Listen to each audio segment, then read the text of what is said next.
So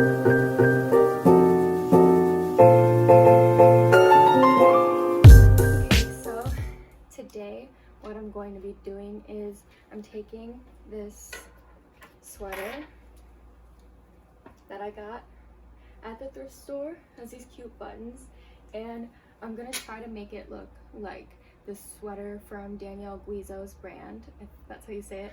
I'll put a picture in so you can see what I'm talking about. I don't think it's gonna be exactly the same, but hopefully it'll have the same vibe.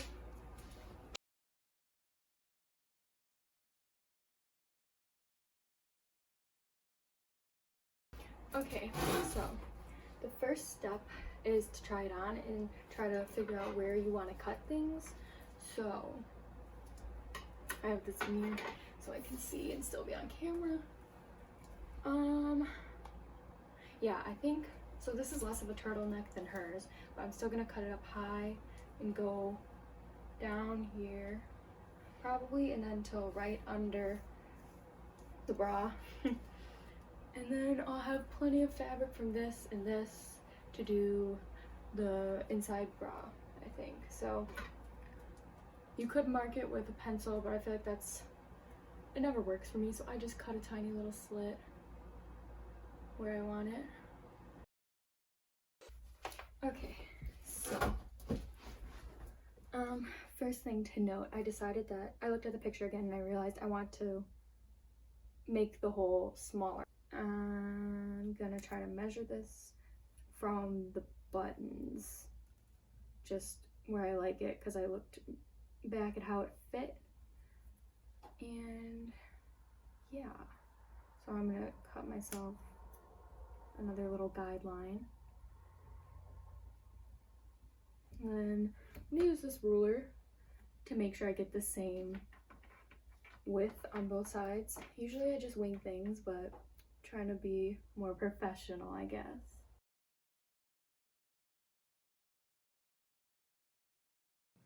Well, start small and you can always cut more off. So, alright, time to cut. Scariest part.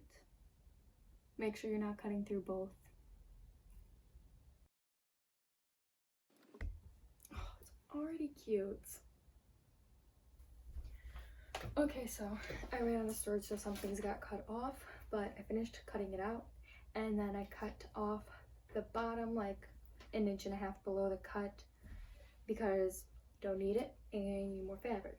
So I also changed because I forgot that when I'm sewing, I try it on all the time, so sweatshirt wasn't working, but so I'm gonna try this on. This is gonna be most of the bra.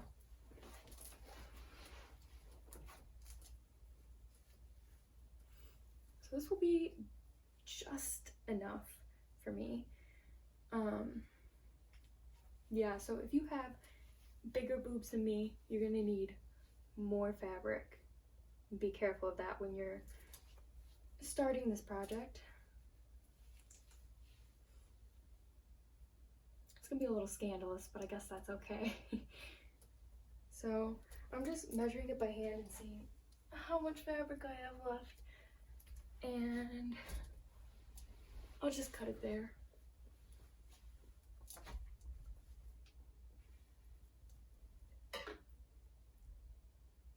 Nah. Okay. If you need to mark something, a good way to do it is with a pin. Just stick it in. Easier than cutting behind your back. Okay, so I'm trying this on because I was trying to see if I could get extra fabric by making this smaller, and it might look too big right now, but if you consider once I cut it and add the place for the buttons, this will be tighter, and then at the end when I add a hem right there, this will all fit pretty well, so I don't have extra space on this. So yeah, now what I'm gonna do is I'm gonna make the straps from this. Okay, so for the straps, if you have a bralette that you like how it fits and it's a similar shape, then you can just measure the straps on that, but that won't work for me because it's a different shape. So just gonna wing it and then give myself some extra space in case I don't measure well. This should be long enough. Okay, like 22, 23. And then I'll measure how far I need to go on this. Yeah, so if I cut out a couple strips from this, then that should be fine, and then I'll sew them together. I don't have enough fabric to make it without a raw hem, so it's just gonna have a raw hem.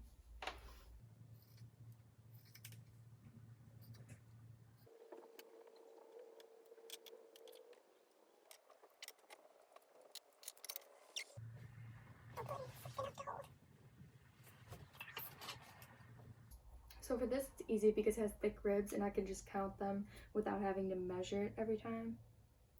But if yours isn't ribbed, you'll probably want to measure it. And since this clearly isn't long enough by itself, I'm just cutting out as many strips as I can from the longest way possible. And then I'll sew them together and cut them as needed.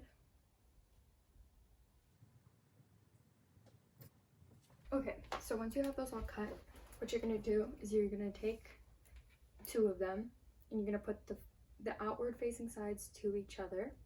So now you have the inside facing out on both sides, and then you're just gonna sew in a line across it, make a seam, and sew it with a zigzag stitch and just go back and forth over it a bunch of times so that you know it's secure. Okay, so we have it on number 9, which is the tightest zigzag stitch way. Then you're gonna reverse it and go the other way, but I can't do this while I'm recording, so. Now you have these strips, and if you have anything sticking out like this one, or also the threads, you can just cut off the extra, but be careful not to cut in the middle of your seam or it might unravel a bit. Yeah, okay, so now I'm gonna trim my bra part, the bodice, I guess, because it was too big, and I'm gonna go a little bit extra from where I marked out just in case. Save all your scraps because there's not a lot of extras on this project, at least for me. Okay, so now I'm going to take this and sew it the same way that I did the straps. You flip it inside out, put the ends together, and then I'm just going to sew a zigzag stitch along.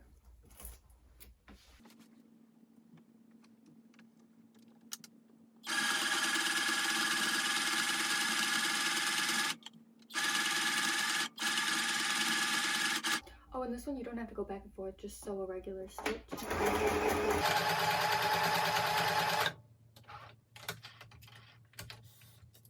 Okay, so now I'm trying this on and I'm gonna pin the straps where I want them to go. Let's see, does this reach? I so didn't measure right. Wow. So just do that.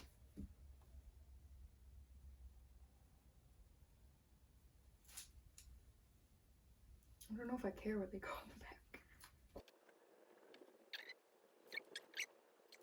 Now that you've taken that off, you're going to turn it inside out carefully.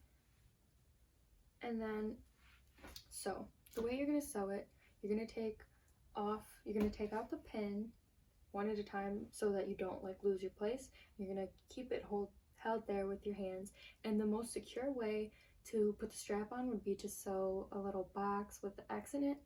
But if that's too hard, you can just sew a line that's really secure, and that should be fine too. Okay, so I'm going to explain how you can do the box a little easier. So I'm almost done with this line. Just go very carefully at the end. I'm going to put the needle back in. Make sure the needle's in. Lift the lever and then turn the garment and line it up, put the lever down, and then just keep sewing. Okay, so this is what we have so far. I'm gonna need to make this top tighter because it's a little loose, so I'll just take it in like an inch in the back, same way I did before. And now I'm gonna start measuring out to make it fit better. So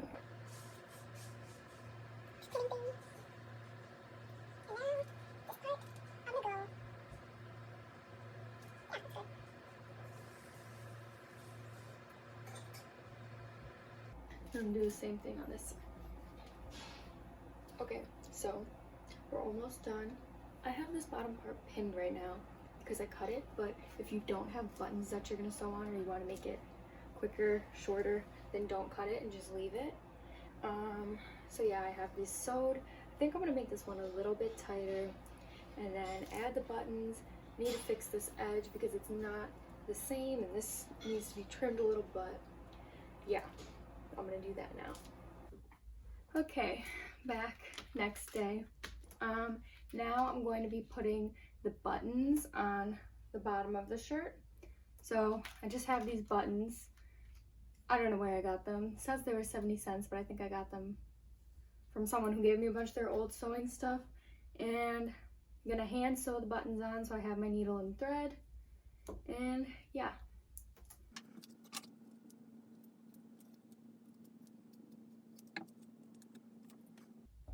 For the buttonholes, you just cut some slits in the one side, and if you want to make it more secure, you can take the needle and thread and loop around the edges of the hole. That way it won't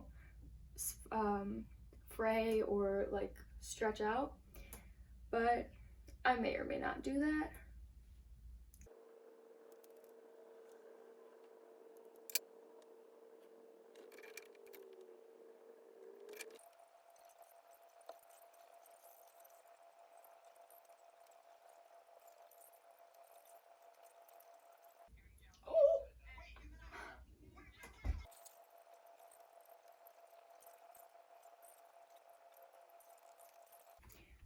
Okay, so this is the final product. Turned out pretty good. I'll give it 7 out of 10.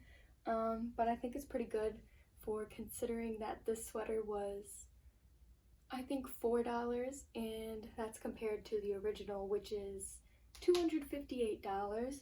So I'm pretty satisfied. There's some flaws, but I'm not a perfectionist. I like it, so.